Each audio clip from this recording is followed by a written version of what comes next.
Hi, boys and girls. Today you're going to retell the story Stellaluna. If you haven't listened to the whole story, please pause the video and go listen to the story before you get started. Write your name at the top and the title, Stellaluna. Get your pencil, I'm going to tell you how to spell it.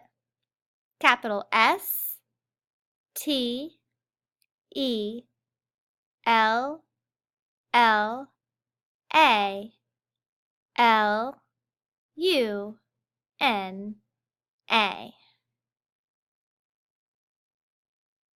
When you're done writing the title, you're going to retell what happened first, then, and finally. Kind of like the beginning, middle, and end. Using your very best handwriting, you're going to finish the sentence. First, write what happened first. Don't forget to use your writing checklist with finger spaces and a period at the end. Then, what happened next? Write a nice sentence. Finally, how did the story end?